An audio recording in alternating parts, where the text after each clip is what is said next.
গেমের স্ক্রিনটা অন করেছি, খুব শান্তি লাগতেছে দেখতে। তো গাইজ আমি আড়ালে ছিলাম, খুব ভালো ছিলাম, খুব শান্তিতে ছিলাম, গেমের ভিডিও বানাইতেছিলাম না। একটা সময় ছিল ভিউজের জন্য যা খুশি তাই করতেছিলাম, এটা ক্রেজ পাইতেছিলাম, ফেম পাইতেছিলাম, সাবস্ক্রাইবার্স পাইতেছিলাম, টাকা ইনকাম হচ্ছিল। তোমরা একটা বিষয় কি জানো, হয়তো বা এগুলো আমি আর করবো না। মানে কিছু পরিবর্তন, কিছু চেঞ্জ, কিছু জিনিস আছে, এগুলো না বলাই থাক। পরিকল্পনা আমি কাউকে বলবো না, শুধু আল্লাহ জানে আর আমি জানি।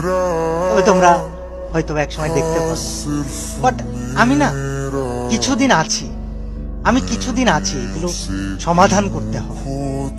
তবে আমি এই কমিউনিটিটাকে একটা দিকে ফেলে দিয়ে তারপরে হয়তো চলে যাবো বা হয়তো থাকবো, আমি জানি না। একটা মজার বিষয় কি জানো, একটা সময় মনে হয়তো ভিউ পাইতেই হবে, একটা সময় মনে হয়তো টাকা কামাইতেই হবে, অনেক কিছু করতে হবে।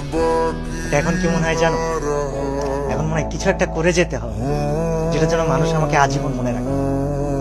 আগে অনেক কিছুতে ভয় পেতাম, আর এখন জাস্ট একটা কথা বলি যে আগে ভয় পেতাম না, কাউকে থামাইতে হলে চিল্লা পারলে অনেক কিছু।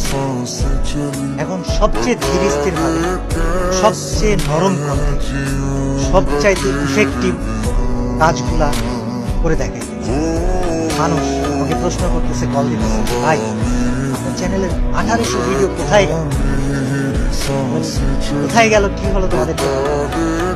বিষয় হচ্ছে যে একটা পরিকল্পনা ছিল, আছে।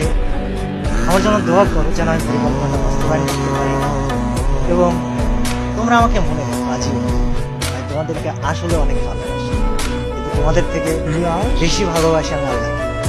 আমার পরিকল্পনাটা অবশ্যই থাকবে, তবে আছি আমি কিছুদিন তোমাদের জন্য হাতে থাকবো। তবে আমি ফ্রি ফায়ার সম্মানের জায়গায় রেখে তারপর ইনশাল্লাহ হারাতে। আল্লাহ হাফেজ সবাইকে।